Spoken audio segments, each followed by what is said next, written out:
Este é o Orçamento Sem Segredo, um podcast da Associação da Carreira de Planejamento e Orçamento. Aqui iremos tratar, sem mistérios, um assunto que interessa a todos: a arrecadação e o gasto dos recursos públicos. Vem com a gente! Olá, bem-vinda a mais um episódio do podcast Orçamento Sem Segredo. Eu sou Fausto Oliveira e o podcast Orçamento Sem Segredo é uma realização da ASECOR, a Associação dos Servidores da Carreira de Planejamento e Orçamento do Governo Federal. No final do ano passado, o Instituto de Pesquisa Econômica Aplicada, o IPEA, lançou o livro Governança Orçamentária no Brasil. O trabalho é fruto de um projeto de pesquisa de 3 anos, tem 27 capítulos e 45 autores.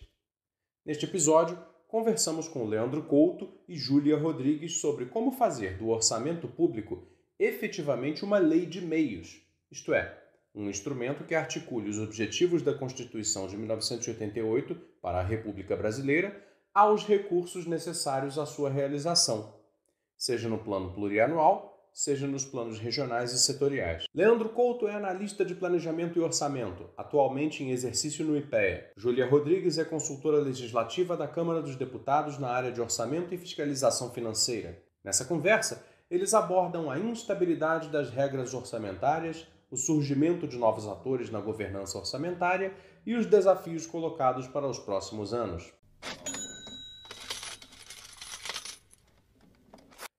Leandro, vamos começar do princípio. Por que estudar governança orçamentária? Você poderia explicar para os nossos ouvintes o que é governança orçamentária? Olá, Fausto. Queria agradecer aqui o espaço da ASECOR para a gente discutir esse tema. Saudar minha querida amiga Júlia Rodrigues, que foi uma parceira muito importante na organização desse livro. Esse livro que, na verdade, é fruto de uma linha de pesquisa já bastante consolidada no IPEA sobre planejamento governamental, cuja questão central é uma preocupação permanente sempre foi sobre como os instrumentos e os processos de planejamento conseguem influenciar as decisões estratégicas de governo ou as decisões alocativas de curto prazo, né?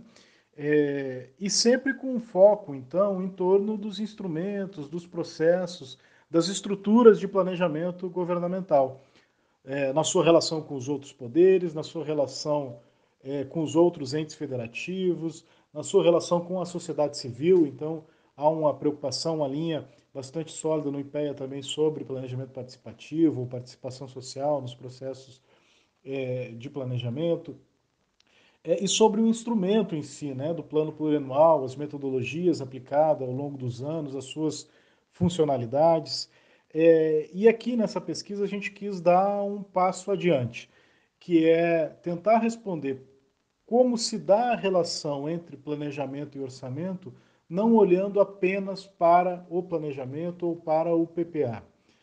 A questão aqui que a gente se propôs foi olhar o processo orçamentário e ver o quanto que ele era suscetível às informações vindas, às deliberações vindas do processo de planejamento e questões mais gerais, como avaliação, o quanto que a avaliação consegue incidir sobre o orçamento. E quando a gente foi olhar para o orçamento, aí a gente se alimentou de alguns estudos que já vinham sendo feitos há alguns anos, inclusive por colegas da carreira. Cito aqui o Leonardo Barcelos, que tem uma tese bastante interessante sobre regimes de governança orçamentária no Brasil, também é coautor de um dos capítulos do livro, ou a Ana Cláudia, que é uma colega consultora de orçamento do Senado Federal, que tinha também uma pesquisa sobre governança orçamentária.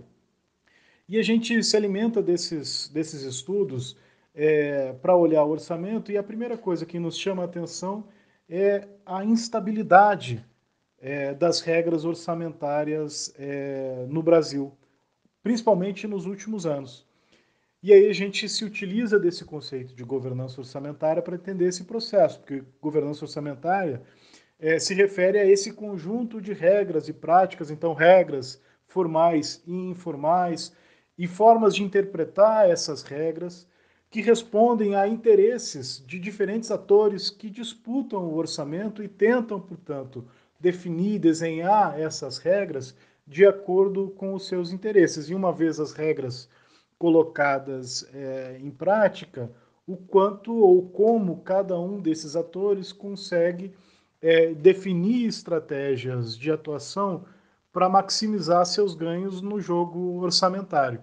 Então foi com esse olhar, um olhar a respeito do conjunto e tentar responder por que essas regras orçamentárias no Brasil têm mudado tão intensamente nos últimos anos, com bastante força, inclusive com força constitucional, né? A gente vê várias emendas à Constituição tratando dos assuntos orçamentários sendo aplicada nos últimos anos, né? A última, a gente pode chamar, a atenção foi a PEC da transição, agora no final de 2022, né? Mas antes disso, a gente recorre desde a emenda constitucional 86, que começa com as emendas impositivas, né, para enquadrar nesse último momento, assim, esse último regime de governança orçamentária, né? Então, a emenda constitucional 86, que trata das emendas impositivas individuais, mas principalmente que marca o atual regime de governança orçamentária é a emenda constitucional 95, que é que cria o novo regime fiscal e que a gente pega emprestado esse nome para caracterizar, então, o atual regime de governança orçamentária no Brasil, que acabamos o livro já indicando essa possibilidade de estar havendo uma transição para um novo regime de governança orçamentária agora nos próximos anos. Júlia, no livro Governança Orçamentária no Brasil, organizado por você e Leandro, há vários capítulos dedicados a entender as mudanças recentes na governança orçamentária brasileira.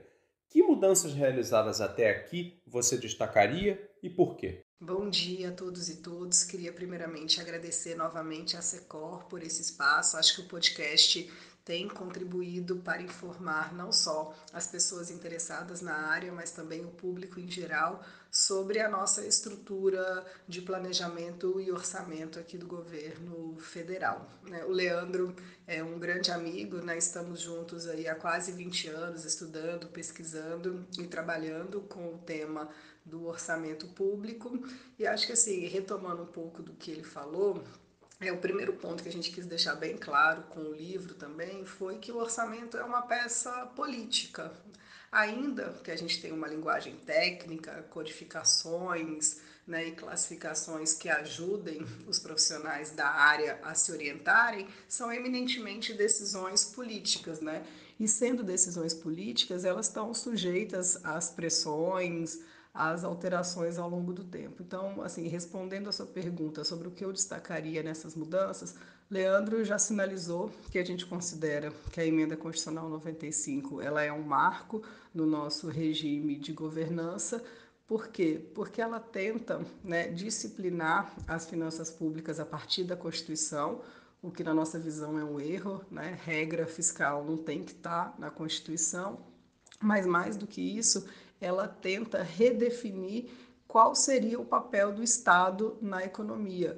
E isso também não é o papel de uma regra fiscal, O grau de intervenção que a gente vai ter numa economia é uma decisão política que tem que ser tomada pelos eleitores a cada 4 anos, quando a gente tem a possibilidade de eleger nossos governantes.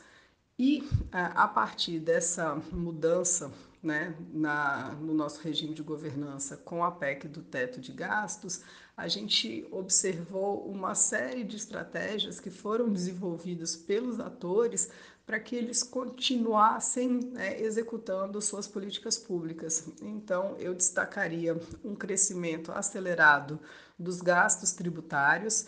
E aí, quando eu estou falando de gastos tributários, eu estou pensando em renúncias, isenções, subvenções. Então, é aquela parte que a gente não, da despesa pública, que a gente não consegue observar diretamente no orçamento. Por quê? Porque muitas vezes ela se caracteriza pela diminuição de uma receita. Então, é uma parte muito mais opaca e que a sociedade tem muito mais dificuldade em acompanhar. E nesse sentido, no acompanhamento das renúncias, eu destacaria o trabalho que o INESC tem feito, assim como o Tribunal de Contas da União, o TCU.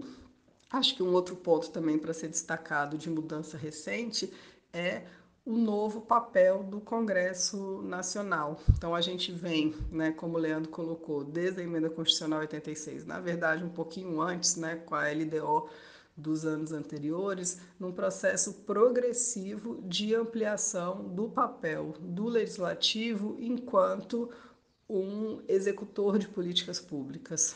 Então, nós temos as emendas individuais, que recentemente, pela PEC da transição, a partir de uma decisão do Supremo, elas se ampliaram. Então, a gente tem as emendas individuais aí consolidadas e crescendo. Temos também as emendas coletivas de bancada e nós tínhamos as emendas de relator que foram suspensas no final do ano passado. Mas, de qualquer forma, né, é uma ampliação desse papel do legislativo na discussão, na execução das políticas públicas. E isso tem consequências que a gente ainda está avaliando, mas que em princípio são negativas, né? Principalmente na pulverização das ações e na ausência, né, de um olhar mais integrado entre planejamento e orçamento. Acho que também tem um artigo no livro que é bem interessante porque mostra, né, as estratégias, por exemplo, que foram utilizadas pelo Ministério da Defesa para poder escapar do teto de gastos, que foi por intermédio das suas empresas estatais dependentes. Tem uma regra no teto que, se você realiza a capitalização de uma empresa estatal dependente, essa capitalização não conta para, né, a apuração do limite. Então, isso também foi um ponto que a gente destaca num dos capítulos do livro. A senadora Simone Tebet, do MDB, assumiu no dia 5 de janeiro o cargo de ministra do Planejamento e Orçamento. Em seu discurso de posse, no Palácio do Planalto, Tebet afirmou que seu objetivo é colocar o brasileiro no orçamento sem descuidar da responsabilidade fiscal. Em entrevista à CNN, o analista de Planejamento e Orçamento e pesquisador do IPEA, Leandro Couto, apontou que o desafio da ministra será grande, principalmente no que diz respeito à formulação e execução do orçamento. Um dos motivos apontados por ele é o recente avanço do poder legislativo sobre o orçamento, o que tornará mais difícil para a ministra conseguir fazer uma avaliação e alocar os recursos onde a pasta considera mais eficiente. Hoje, segundo Couto, já é possível falar em um semipresidencialismo orçamentário no Brasil. O Poder Legislativo tem uma influência nas decisões alocativas muito maior do que tinha no passado, afirma o pesquisador do IPEA.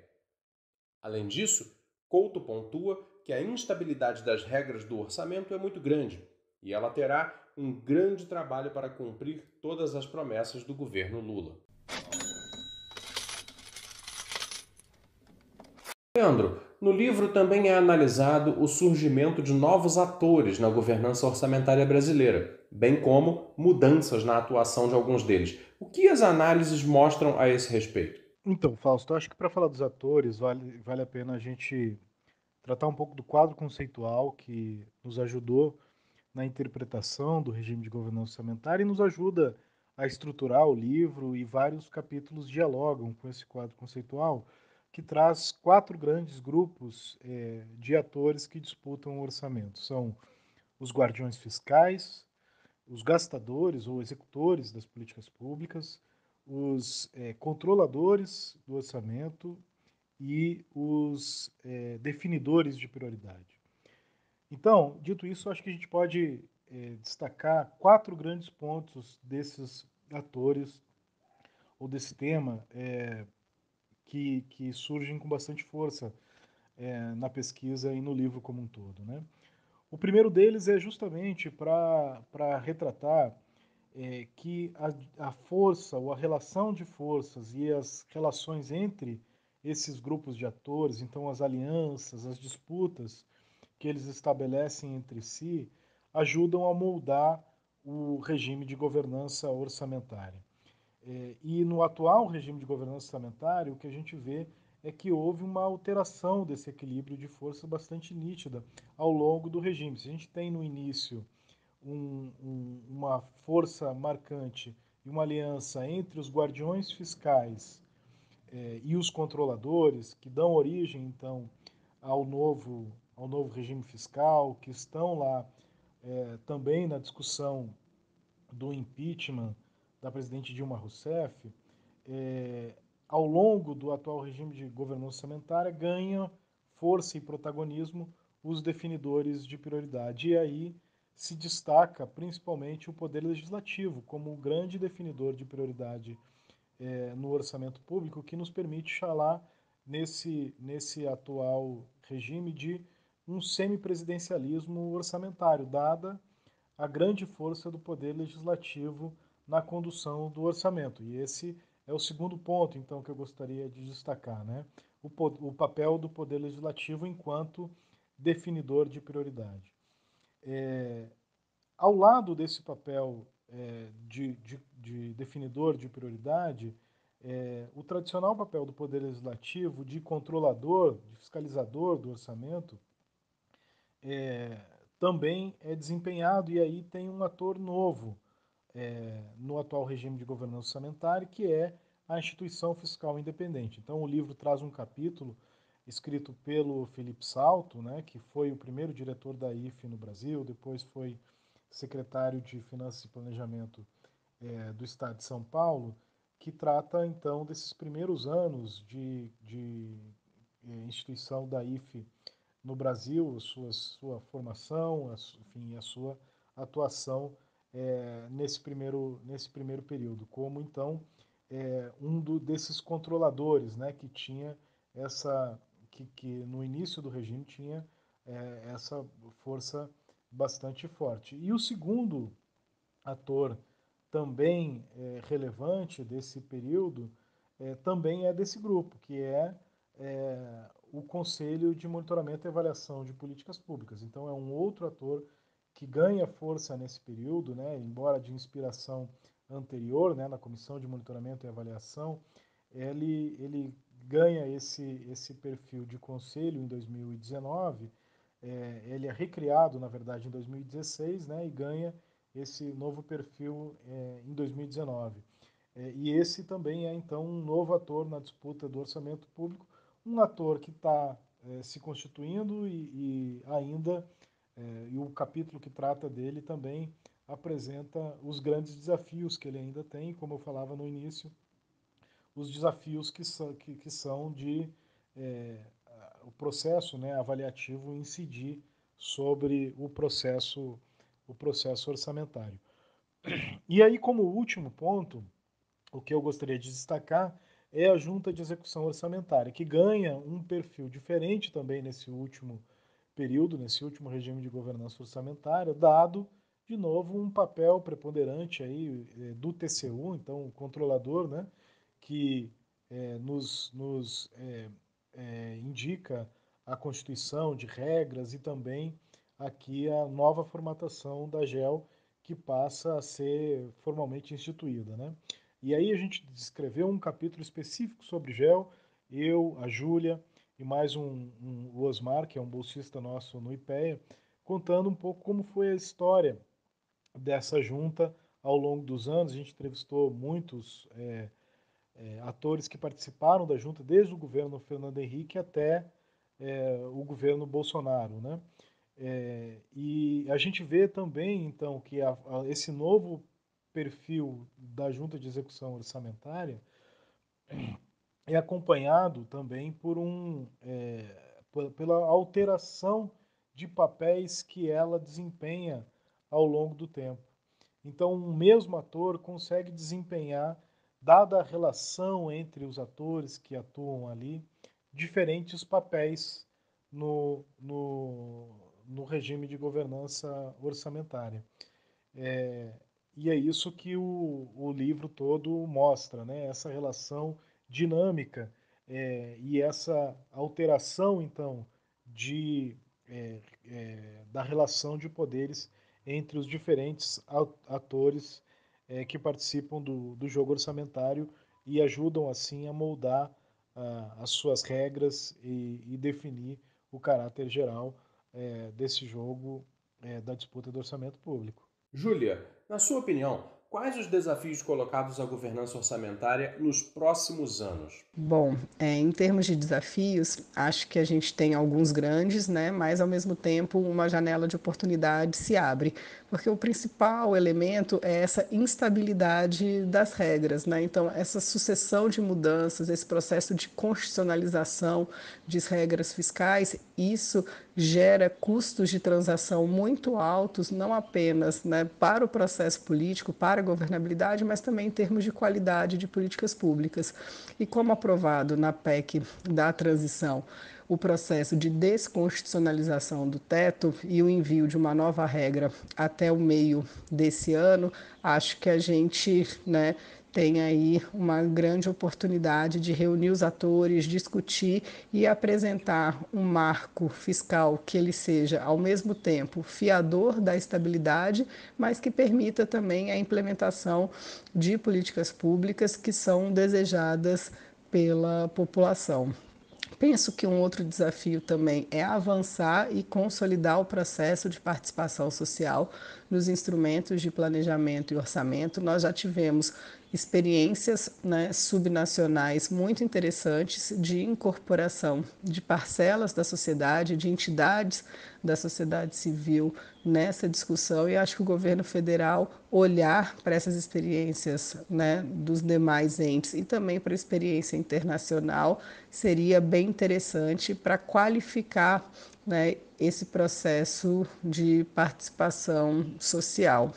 Penso também que estabelecer uma nova forma de diálogo com o Congresso Nacional, o Leandro falou do termo do semipresidencialismo orçamentário, mas eu acho que é importante a gente relembrar que a mesma execução das emendas impositivas, ou seja, aquelas que têm a execução obrigatória, elas têm que estar de acordo com os marcos legais. E dentre esses marcos legais, a gente tem o nosso planejamento, consubstanciado, dentre outros, na lei do plano plurianual. Então, o Poder Executivo retomar o seu papel de indutor desse processo de alocação, sempre em diálogo com os parlamentares, com o Congresso Nacional, mas construindo um cardápio de políticas públicas que seja aderente aos anseios do parlamentar, mas também ao planejamento orientado por resultados e voltados ao atendimento, à entrega de bens e serviços à população.